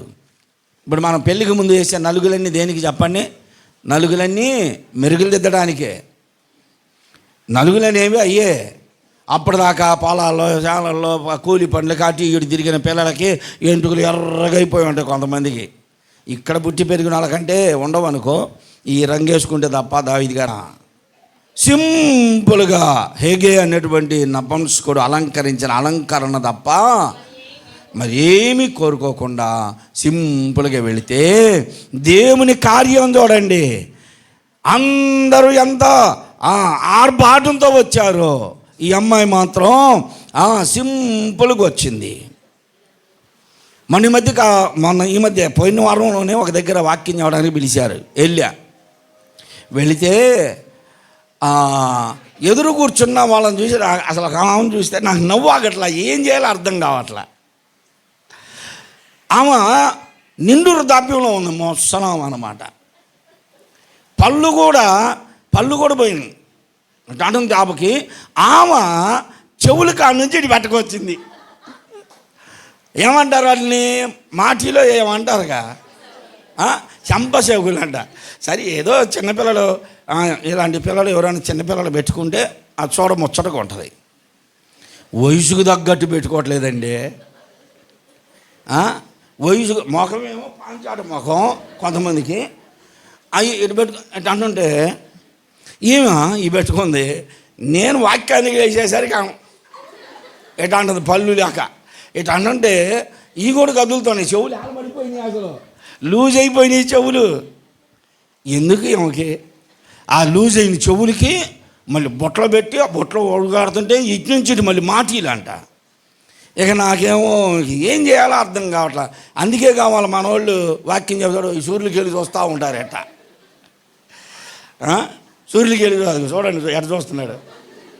అందుకే కావాలి ప్రజలకి వెళ్ళి చూడకుండా సూర్యుకి వెళ్ళి చూస్తా చెబుతారు. నేను అనుకున్నా ఇంకా ఇవాళ తప్పదు నాకు, సూర్యుకి వెళ్ళి చూస్తా చెబుతా. జ్ఞాపకం ఇటు అన్నప్పుడల్లా నవ్వు వస్తుంది. వయసుకు తగ్గట్టు అలంకరణ ఉండాలి. ఈ యవనస్తురాలు హేగే అనేటువంటి నపుంసకుడు అలంకరించిన అలంకరణ తప్ప ఏమీ అడగలేదంట. మొత్తం ఇంచుమించు ఒక 100 మంది యవనస్తులను తెచ్చారు. రాజు అందరిని చూసుకుంటూ వస్తున్నాడు.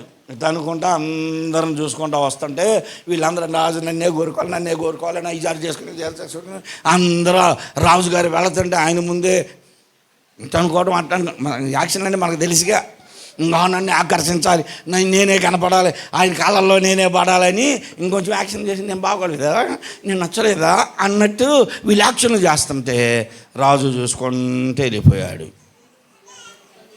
ఎక్కడో ఆ మూలనంట ఆ చివరిన ఉందంట ఈ అమ్మాయి, యవనస్తురాలు ఆ చివరిన. ఎందుకో తెలుసా, నేను యూదురాల్ని, నన్ను ఎందుకు మెచ్చుకుంటాడు ఆయన, నేను యూదురాల్ని, నేను పేదరాల్ని, నేను ఎందుకు పనికిరాని దాన్ని, ఏంటో మా బాబాయ్ చెబితే కూడా వినకుండా మా చిన్నాయన రెడీ చేసి ఇక్కడికి తెచ్చాడు, కానీ నా కర్మ కాకపోతే నన్ను ఎందుకు మెచ్చుకుంటాడని ఆయన అని యవనస్తురాలు అలా కళ్ళు మూసుకొని నిలబడిందంట. రాజు వచ్చి అందరిని చూస్తా వచ్చి అక్కడికి వచ్చి స్టన్ అయిపోయాడు ఆయన.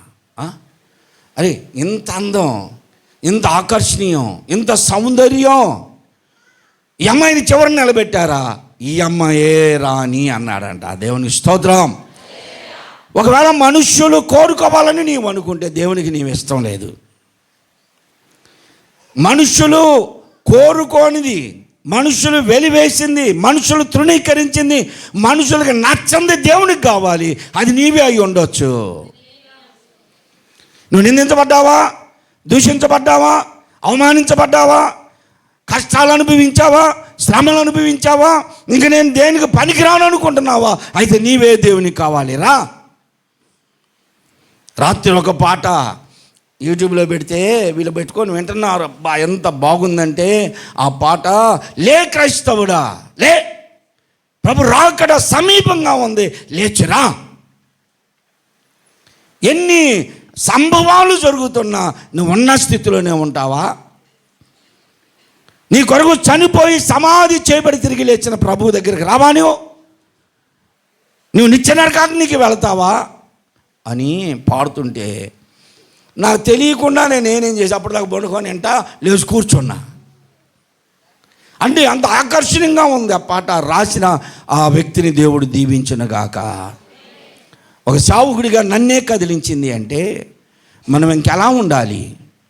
దేవుని కొరకు ఈ దినాన నువ్వు ఎలా ఉన్నావు? దేవుని ప్రణాళికను అర్థం చేసుకుంటున్నావా? యేసేపు అన్నాడు, అన్నలారా నా కొరకు మీరు దుఃఖపడవద్దు, నేను ఈరోజు ఇక్కడ ఉంటేనే మీరు క్షేమమని దేవుడు తెలుసుకొని ముందే ఇక్కడికి పంపించాడు, అందును బట్టి మనం దేవుని స్తుతించుదాం అన్నాడు. ఇప్పుడు ఎస్తేరు ఆ చివరిలో ఉన్నా సరే రాజు మనస్సును ఆమె ఆకర్షించేటట్లు ఎవరు చేశారు? దేవుడు చేశాడు. దేవుని ప్రణాళిక అది. ఈమె ఇప్పుడు రాణి అయింది, కిరీటం తీసుకొచ్చి ఆమె తల మీద పెట్టాడు. ఆమె ఆశ్చర్యపోయింది, ఎంతమంది అందగత్తెలు ఉండగా ఎందుకు పనికిరా నా తలపై కిరీటమా? దేవుని స్తుతించింది. ఇప్పుడు ఇదిగో మొర్దెకైన వాళ్ళ చిన్నాయన అంటున్నాడు, మా రే ఎస్తేరు, నీవి సమయంలో మౌనంగా ఉన్నావు, నీ స్వజానమును స్వజాతిని చంపివేయడానికి ఆజ్ఞలు జారీ అయినాయి. ఇప్పుడు నీవు వీరిని రక్షించుకోవడానికే ఈ సమయంలో నువ్వు సింహాసనం మీద ఉన్నావేమో, ఇది దేవుని చిత్తమేమో నువ్వు గ్రహించు. అందుకొరకే దేవుడు నిన్ను ఇక్కడికి తీసుకొచ్చాడు అన్నాడు. అందుకొరకే ఒక విషయంలో నేను మా చెల్లిని మెచ్చుకుంటా తెలుసా, మా అక్కను మెచ్చుకుంటా. నేను ఒక విషయంలో మెచ్చుకుంటాను, ఎందుకంటే పక్కా అన్యుల్ని చేసుకున్నారు. కనికరం చేసుకుంది పక్కా అన్యుడు. 24 గంటల పూజలు జరిగే ఇల్లు అది. అన్యుడిని చేసుకొని దేవునికి మార్చుకొని వాళ్ళ అత్తకి వాళ్ళ బంధువులకి బాప్తిసాలు ఇప్పించింది, నా ద్వారా ఇప్పించింది. ఈ రోజున మహేంద్రో ఉదయం లేచి గంట ప్రార్థన చేస్తాడు. ఆఫీస్కి వెళ్తే ఆ ప్రార్థనే, వస్తే ప్రార్థనే. ఈరోజు అతను సేవ చేస్తున్నాడు. అన్యుల్ని చేసుకుంటే ఇప్పుడు చాలామందిని చూస్తున్నాం, అన్యుల్ని చేసుకొని వీళ్ళేమో రక్షించబడిన పిల్లలు, అన్యుల్ని చేసుకొని వీళ్ళు కూడా 16 బొట్లు పెట్టి నువ్వు చేసుకుంటే అన్యుల్ని చేసుకున్నావా? అందుకే బైబిల్ చెబుతుంది, నీవు అన్యాచారాల్లో లోక సంబంధంగా చేసుకోవద్దు. చేసుకున్నావా? మంచిది, వాళ్ళని ప్రభు దగ్గరికి తీసుకురా. వీళ్ళు తీసుకురాకపోను, వీళ్ళు ఏం చేస్తున్నారు తెలిసి, వీళ్ళే అన్యుల్లాగా మారుతున్నారు. జాగ్రత్త, యవనస్తుల పిల్లలకు చెబుతున్నా, చేసుకుంటావా? అలా లేదు, అన్యుల్ని చేసుకున్నావా, హిందువుల్ని తీసుకురావాలని దేవునిలోకి తీసుకురా. దేవుని ప్రేమను వారికి తెలియపరచు. నీవే అన్నీ ధరించుకొని పూజల పునస్కారాలు చేసుకుంటా నువ్వు ఉండి నిన్ను హిందువు అనుకుంటారనుకున్నావా? సందర్భం వస్తే నిన్ను అంటారే తప్ప మనల్ని గౌరవించరు. దేవుని ప్రణాళిక నీ మీద ఉందేమో, ఒకవేళ నువ్వు హిందువుల ఇంట్లోకి పోవటానికి. దేవుని ప్రణాళిక ఉందేమో అన్యుల ఇంట్లోకి వెళ్ళడానికి. వారిని కూడా దేవునిలోనికి తీసుకురావాలే తప్ప నీవు వాళ్ళ కలవద్దు. ఎస్తేరుతో అంటున్నాడమ్మా, ఎస్తేరు, ఈ సమయంలో నీవు సింహాసనం మీద కూర్చుంటాను దేవుని చిత్తం. ఈరోజు నీ స్వజనమును నువ్వు రక్షించుకోకపోతే ఇక అన్నటికి నీవు చేజారిపోద్దు. నువ్వు చచ్చిపోతావు, నేను చచ్చిపోతావు, అందరం చచ్చిపోతాం. ఆమెకి ఇప్పుడు దేవుని ఉద్దేశం నెరవేరింది.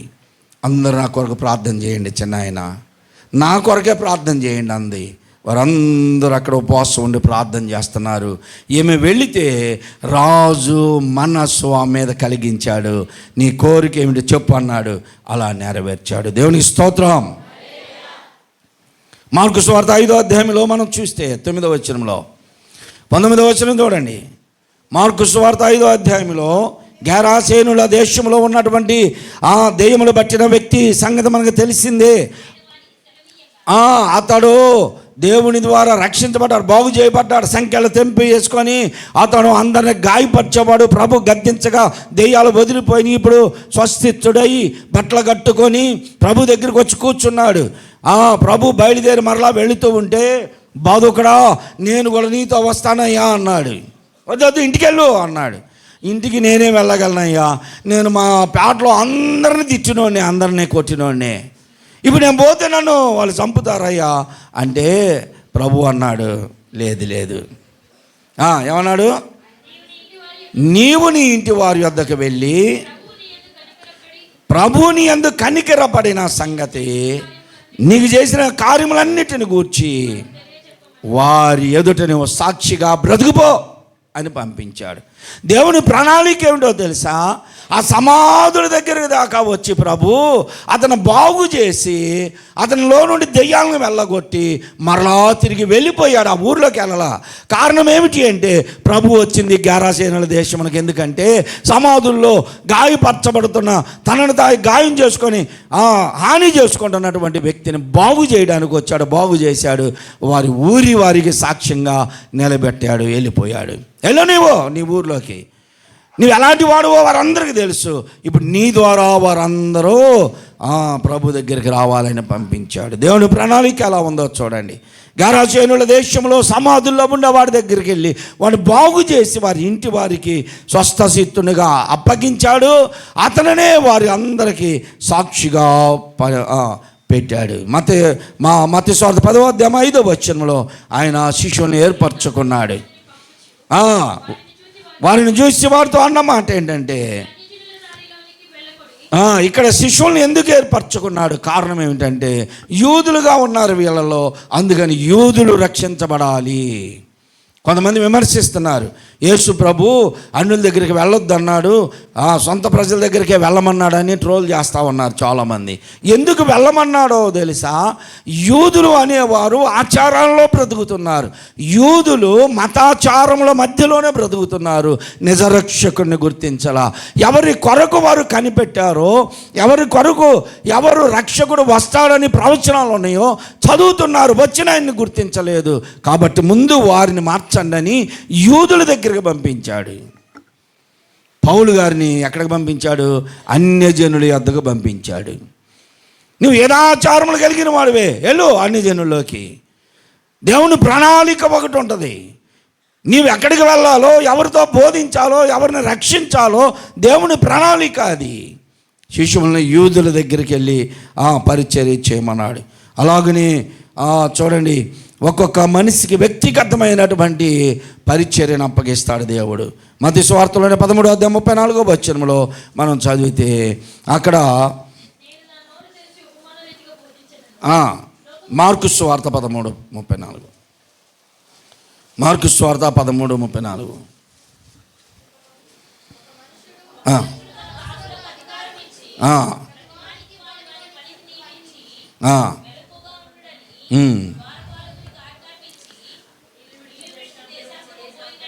ఒక గృహ యజమాని తన దగ్గర పనిచేస్తున్న దాసులందరికీ పని అప్పగించి దేశాంతరము వెళ్ళిపోయాడు. నేను తిరిగి వస్తాను, మీరు వెళ్ళని జాగ్రత్తగా చూడండి అన్నాడు. యజమానుడు ఆలస్యము చేస్తాడు, దూరం వెళ్ళిపోయాడు, మనల్ని ఆడ చూస్తాడులే అని ఈ ఇంట్లో పనివారంతా ఏం చేశారంట, నిద్రపోయారు. ఇంటి వాళ్ళకి ఆహారం పెట్టలేదు. అందుకని ప్రభు అంటాడు, తగిన కాలమందు ఇంటి వారికి ఆహారము పెట్టగలిగిన నమ్మకమైన దాసుడు అవాడు అన్నాడు. ఆ నమ్మకమైన దాసుడుగా ఉండడానికి నేను ప్రయత్నం చేస్తున్నా. తగిన కాలమందు ఆహారము పెట్టినట్లుగా. తగిన కాలం అంటే ఎప్పుడు? ఉపవాస ప్రార్థనలో, ఆన్లైన్ ప్రేయర్లో, ఆరాధనలో, సంఘ కార్యక్రమాల్లో, తర్వాత జ్ఞాపకార్థ కూటాల్లో, మ్యారేజ్ డేల్లో, పుట్టినరోజుల్లో, ఇలాగ తగిన కాలమంది ఆహారం పెట్టాలో ఆహారం పెట్టినట్లుగా. కొంతమంది శ్రమంలో ఉన్నారు ఆదరణకరముగా, కొంతమంది అనారోగ్యాల్లో ఉన్నారు స్వస్థత వాక్యాలు. ఇలాగా వారికి తగిన కాలమందు ఆహారము పెట్టు నమ్మకమైన దాసుడు ఎవరా అని ప్రభు చూస్తున్నాడు. ప్రభువా, నేను నీ దాసుని నమ్మకంగా ఉంటాను అని నన్ను నేను అప్పగించుకున్నా. సహోదరి సహోదరులారా, ఇంకా చాలా ఉన్నాయి కానీ సమయం లేదు. సమరియా స్త్రీని రక్షించి ఆమెను తన ఊరిలోకే పంపించేశాడు ప్రభు. ఆమె వెళ్ళి ఊరందరినీ ప్రభు దగ్గరికి నడిపించింది. ఈరోజు నీ పరిస్థితి ఏంటి? ఇక్కడ ఉన్నటువంటి ప్రతి ఒక్కరితో మాట్లాడుతున్నాడు దేవుడు. సహోదరి సహోదరుడా, నీతో కూడా మాట్లాడుతున్నాడు దేవుడు. ఎందుకు నువ్వు రక్షించబడ్డావు, బాప్తిస్మం తీసుకున్నావు, సంఘంలో చేర్చబడ్డావు? సభ్యత్వం కొరక, లేదా పేరు కొరక, ప్రఖ్యాతుల కొరక? దేని కొరకు నువ్వు రక్షించబడ్డావు? దేని కొరకు సేవ చేస్తానని ఒప్పుకున్నావు? దేని కొరకు పరిచర్య కొరకు అభిషేకించబడ్డావు? దేని కొరకు నువ్వు సంఘంలోనికి వస్తున్నానని నిర్ణయించుకున్నావు? ఎందుకు? ఒకసారి ఆలోచన చేసుకో. దేవుని ప్రణాళిక ఏదో ఉంది నీ మీద. ఏమీ లేదులే, నేను ఊరకు వచ్చిపోతాను అనుకుంటున్నావేమో. వచ్చిపోతే అలాగనే ఉంటావు. చివరికి నీ ప్రాణమైన నువ్వు రక్షించుకుంటావా? అగ్నిలో నుండి రక్షించినట్లుగా కొందరినైనా బలవంతంగా లాగు, ప్రయాసపడు. యోధాపత్రికలో చెప్తున్నాడు, అగ్నిలో నుండి లాగినట్లుగా. అగ్ని అంటే పాపమునికి సాదృశ్యం, ఇక్కడ లోకమునికి సాదృశ్యం. లోకంలో ఉన్న వారిని లాగాలంటే లోకంలో కలిసిపోవటం కాదు, ఒడ్డు నుండి లాగమన్నాడు. అగ్నిలో ఉన్న వారిని ఒడ్డు నుండి లాగాలి. మీరు చూసిన సినిమాల్లో హీరోలు ఇల్లు కాలిపోతుంది, పిల్లలో హీరోయిన్నో లోపల ఉంది. ఈ హీరో ఏం చేస్తాడు చెప్పండి? అబ్బో, అసలు హీరో పల్టీలు చేసుకుంటే దూకి ఆ నెత్తుకొని వస్తాడు. ఇలా ఒక్కరవ కాలదు మళ్ళీ. ఇది అనుకోబాకండి. ప్రభు చెప్పింది ఏంటో తెలుసా? నువ్వు అగ్నిలో దూకితే నువ్వు కూడా కాలిపోతావు. వాడిని ప్రార్థన చేద్దామని నేను కూడా వారితో కలుస్తున్నానండి అన్నావా, నువ్వేమో అనుకుంటావు. ఒక సామెత ఉంది, 6 నెలలు సావాసం చేస్తే బాలస్వామి గారు పాస్టర్ గారు అవుతారు, పాస్టర్ గారు బాలస్వామి గారు అవుతారు అన్నారు అనుకో, ఎంతమంది నమ్ముతాం? వాడు వీడు అవుతాడు, వీడు వాడు అవుతాడు అండి అంటారు, కానీ కారు ఎప్పటికీ కారు. ఒకవేళ దొంగ మంచోడు ఇద్దరు సావాసం చేస్తే, తాగుబోతోడు మంచోడు సావాసం చేస్తే వీళ్ళిద్దరు ఎవరు మారుతారు చెప్పండి? మంచోడే మారుతాడు. ఎందుకో తెలుసా?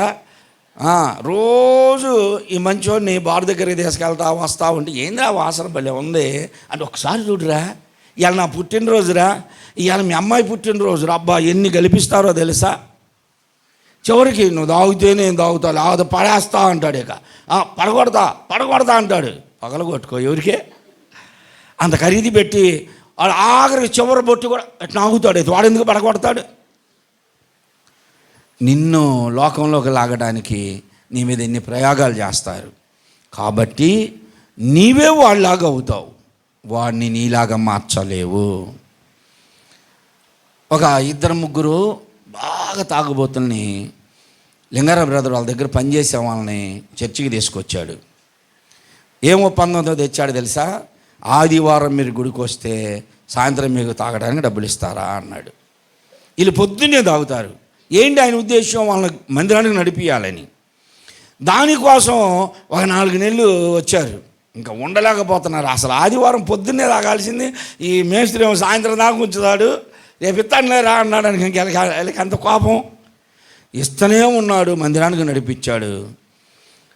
లింగారావుని వాళ్ళలో కలుపుకోలేకపోయాడు, వాళ్ళని ఇటు తేలేకపోయాడు. ఎంత ప్రయత్నం చేశాడు, వాళ్ళు వెళ్ళిపోయారు. ఒకడు కరోనాలో చచ్చిపోయాడు, ఒక ఇద్దరు ఇక్కడ ఇంకా బతికే ఉన్నారు కానీ తాగుడు మానల. అందుకని ఎప్పుడు తాగుబోతోడిని మంచోడు మారవాలని పోతే ఈడే తాగుబోతోడు అవుతాడు. దొంగ వెనకాల వెళితే వీడు దొంగ అవుతాడు. అందుకని మనం ఎప్పుడూ కూడా 6 నెలలు సావాసం చేసి వాళ్ళని మనలాగా మార్చలేము. మనం నిన్నెందుకు రక్షించాడో, నువ్వెందుకు రక్షించబడ్డావో, దేవుని ప్రణాళిక ఏమై ఉందో ఒక్కసారి జ్ఞాపకం చేసుకో. కనాను స్త్రీ ఒక ఆమె వచ్చి, అయ్యా నా బిడ్డను బాగు చేయంటే బాగు చేశాడు, పంపించి మా గ్రామానికి రాయి అంటే వెళ్ళాడు. ఆమెను రక్షించబడింది. ఆ ఊరి వారందరికి సాక్ష్యంగా నిలబడింది. సమరస్త్రీ రక్షించబడింది, ఆ ఊరందరికి సాక్ష్యంగా ఉంది. గెరాసేనుల దేశంలో ఉన్నవాడు దెయ్యాల చేత వదిలింపబడి రక్షించబడ్డాడు, ఆ ఊరి వారందరికి సాక్ష్యంగా ఉన్నాడు. నీ ఊరిలో, నీ వీధిలో, నీ ఇంట్లో నువ్వు సాక్ష్యంగా ఉన్నావా? మా అక్క అక్కడ బీహార్ అతన్ని చేసేవాడు నాన్న. మా అక్కకి తెలుగు రాదు, ఆయనకేమో తెలుగు రాదు, మా అక్కకి హిందీ రాదు. మరి అట్లా కాపురం చేశారో నాకే తెలియదు. ఇప్పటికీ ఆయనకి సరిగ్గా ఆయన మాట్లాడితే నాకు ఇప్పటికీ అర్థం కాదు. మరి ఎట్ట చేసిందో పాపం. మా పెద్ద అక్క చనిపోయిందిలే, ఆమెకు హిందీ రాదు, తెలుగు తప్ప. మొన్నటిదాకా కూడా ఏంద్ర వీడు ఇట్నే చేస్తాడు రా అంటది, కానీ ఆయనకి అర్థం కాదు. క్యాబోలే అంటాడు. విసికిస్తూ ఉంటే అంటది. అంత బీహార్ ఆయన్ని బొట్లు పెట్టుకొని తిరిగి ఆయన్ని దేవుళ్ళకి తెచ్చింది. రామ్ సింగ్ ఆయన పేరు. రామ్ సింగ్ ఆయన పేరు మార్చుకొని బాప్తిసం తీసుకొని జాన్ సింగ్ అయ్యాడు. నీ మీద దేవుని ప్రణాళిక ఏదో ఉంది ప్రియా సహోదరి, సహోదరుడా. నీ కుటుంబంలో ఇప్పటికీ నువ్వు ఒక్కదాని వస్తున్నావు, భర్త రాలేదు అంటే అతని కొరకు నువ్వు ప్రార్థన చేయి. అతన్ని బలవంతంగానైనా మందిరానికి తీసుకొని రా. నువ్వు ఇలా రాయి, ఆ సాయంత్రానికి నీకు డబ్బులు ఇస్తాను చెప్పు, తీసుకురా. ఏదో ఒక ప్రణాళిక ఉంది నీ మీద. నీ కుటుంబీకులు, నీ బంధువులు అన్యాచారాల్లో బ్రతుకుతున్నారు. నువ్వు దేవుని దగ్గరికి వచ్చావు, రక్షించబడ్డావు, నీవే వారికి మాదిరికరంగా బ్రతకాలి. దేవుని స్తోత్రం. నేను ఎన్నోసార్లు చెప్పాను, నా ఫ్రెండ్స్ అంతా తాగుబోతులే, నేను నేర్చుకుంది తాగుడు ఒకటే అంటే ఇంక అన్నీ ఉన్నాయండి అనుకుంటారేమో. తాగట్లేదు, చూడలేదు, ఏమి లేవు. నా చుట్టూ వాళ్ళు ఉన్నారు, అయినా నేను ఏ రోజు ఆ మందు వాసన తెలుసు, వాళ్ళు ఎట్ట తాగుతారో చూపిమంటే చూపిస్తా, వాళ్ళు ఎలా మూత ఓపెన్ చేస్తారు అన్నీ చూస్తూనే ఉంటా. వాళ్ళు సవరాలు కట్టుకుంటూ ఉంటారు, తాగుతూనే ఉంటారు, వచ్చులు బాగు చేస్తూనే ఉంటారు, తాగుతూనే ఉంటారు. నేను వాళ్ళకి వెళ్ళి చూస్తా, వాళ్ళకాడే ఉన్నా కానీ నేను వాళ్ళలాగా మారిపోలేదు, వాళ్ళలాగా మారలేదు. నేను చావులోకి వచ్చిన తర్వాత వాళ్ళలోనే ప్రార్థన పెట్టించుకున్నారు, మరలా వాళ్ళలోనే ప్రార్థన పెట్టించుకున్నారు. ఎందుకు అంటే సావుకునిగా గుర్తించారు. ఈరోజు నీ పరిస్థితి ఏంటి? తలలు వంచండి, కళ్ళు మూసుకోండి. అందరికి వందనాలు. ఒక్కళ్ళ కూడా వాచికెళ్ళి చూడకుండా కూర్చున్నారు. దేవుడు మిమ్మల్ని దీవించునుగాక. అందరు తలలు వంచండి, కళ్ళు మూసుకోండి. ఇది నాన్న నీకు ఇచ్చినటువంటి ఔశ్వర్యం, నువ్వు అనుభవిస్తున్నటువంటి ఔశ్వర్యం, నువ్వు పీలుస్తున్న గాలి, నువ్వు ధరించిన వస్త్రం, నీకు ఉన్నటువంటి నీ వయస్సులో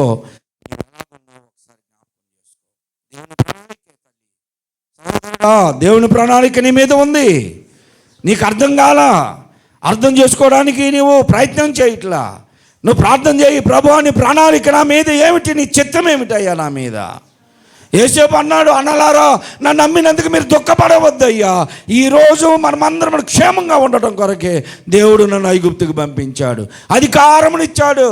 ఆ రోజు గుంటలో పడ్డవాడిని తీసి నాకు అధికారం, సింహాసనం ఇచ్చాడు అన్నాడు. సమరస్త్రీ వెళ్ళి అంది, నేను చేసినవన్నీ నాతో చెప్పిన ఆ రక్షకుని చూద్దుర్రండి, మెస్సియాని చూద్దుర్రండి అని తీసుకొచ్చింది. వారందరూ వచ్చి ప్రభు దగ్గరికి వచ్చి, ఏమో చెప్పిన మాటలను బట్టి మేము వచ్చాం, కానీ అంతకంటే ఎక్కువ చూస్తున్నాం, నువ్వు మెస్సియావే, రక్షకుడివే అన్నారు. గెరాసేనుల దేశంలో ఉన్నవాడు, సంఖ్యలతో బంధింపబడిన వాడు విడుదల పొంది వస్త్రం లేకుండా అవమానంగా తిరిగేవాడు వస్త్రమును కట్టుకొని ఊర్లోకి వెళ్ళి ప్రభువుకు సాక్షిగా బ్రతికాడు. కనాను స్త్రీ తన కుమార్తె కొరకు వచ్చింది, ప్రభు ద్వారా బాగు చేయబడి ఆ ఊర్లోనికి వెళ్ళి ప్రభువును పరిచయం చేసింది. కనాను దేశంలో నువ్వెప్పుడైనా నువ్వు పనిచేస్తున్న వారికి, నీ తోటి వారికి, నీ ఇంట్లో వారికి, వీధిలో వారికి ఎప్పుడైనా ప్రభువుని గురించి చెప్పావా? సహోదరి, సహోదరుడా, చెప్పిన వాళ్ళు ఉన్నారు. దేవుడు మిమ్మల్ని దీవించను గాక. ఇంకా అలాగని నీ వరకే నీవు అసలు దేవుని ప్రణాళిక ఏమిటో అర్థం చేసుకోలేని పరిస్థితుల్లో కుమిలిపోతున్నావా? నా స్థితి ఎందుకు ఇలాగ అయిపోయింది, నేను ఎందుకు ఇలా ఉన్నాను, నాకెందుకు కష్టాలు, నాకెందుకు రోదనలు, నాకెందుకు వేదనలు, నేనే అప్పులు పాలయ్యా, నేనే భయంకరమైన పరిస్థితుల్లో ఉన్నానని నీకు నీవే అనుకుంటున్నా సహోదరి, సహోదరుడా. ఏమో రాబోయే రోజుల్లో నీవే అందరికి అప్పులు ఇచ్చేవారిగా దేవుడు చేయబోతున్నాడేమో. అందరికంటే నీవే ఆనందంగా ఉండబోతున్నావేమో, అందరికంటే నీవే ఔశ్వర్యంగా ఉండబోతున్నావేమో. దేవుని ప్రణాళిక నీ మీద ఉన్నది కనుక ఈ సంవత్సరాంతంలోనికి వచ్చావు. ఒక్కసారి జ్ఞాపకం చేసుకో. ఎప్పటి వరకు దేవుని చిత్తం ఏదో తెలుసుకోలేదు కదా, దేవుని చిత్తానికి లోబడలేదు కదా. ఇప్పుడు నేను నీవే ప్రభుకు సమర్పించుకో. ఇప్పుడు నిన్ను నీవే ప్రభుకు సమర్పించుకో. ప్రభువా, నీ చిత్తానికి నేను లోబడుతున్నానయ్యా.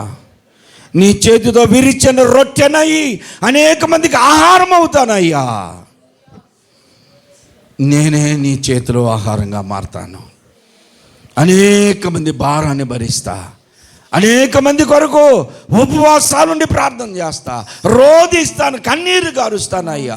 నశించిపోతున్న ఆత్మల రక్షణ భారము కలిగి ప్రార్థన చేస్తానయ్యా. నా భర్త కొరకు నేను ప్రార్థన చేస్తానని సహోదరి, నా భార్య కొరకు ప్రార్థన చేస్తానని సహోదరుడా. నా పిల్లలు పనికి మాలిన వారై ఊరిలో మంచి పేరు లేకుండా తిరుగుతున్నారు, వారి కొరకు నేను ప్రార్థన చేస్తానయ్యా.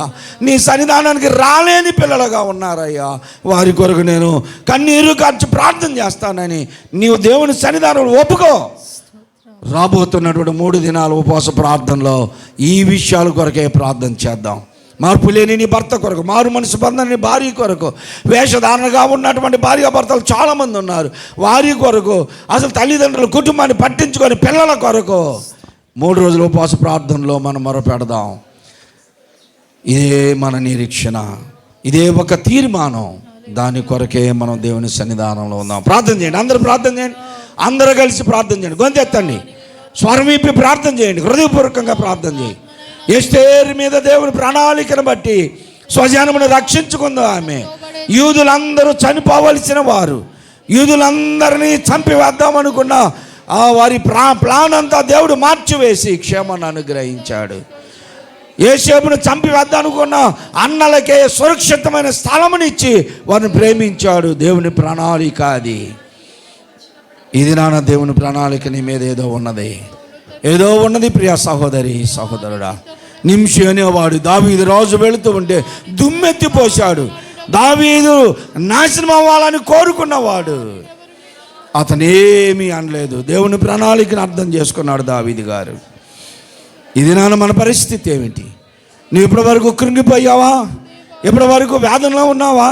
ఇప్పటి వరకు నీ హృదయం అంతా దుఃఖంతో కుమిలిపోయి ఉందా? దేవుని ప్రణాళిక ఉంది. ముందు కాలములో నిన్ను ఆనంద తైలముతో నింపబోతున్నాడు దేవుడు. సంతోషభరితంగా ఉంచబోతున్నాడు.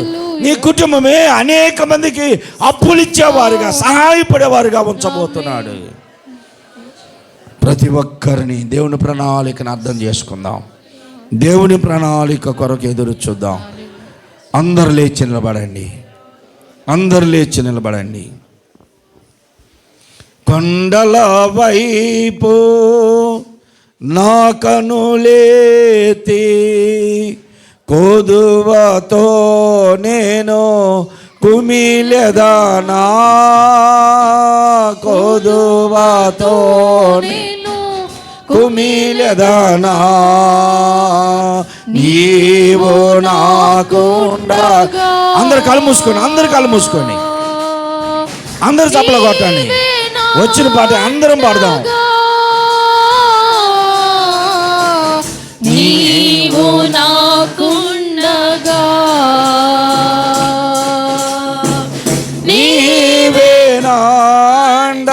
పాడాలి. నీవేనా నీవేనా నీవేనా నీవేనా ఆత్మదాహము తీర్చిన వెంబడించిన బండవో నీవేనా ఆత్మదాహము తీర్చిన వెంబడించిన బండవో కలవరపడిని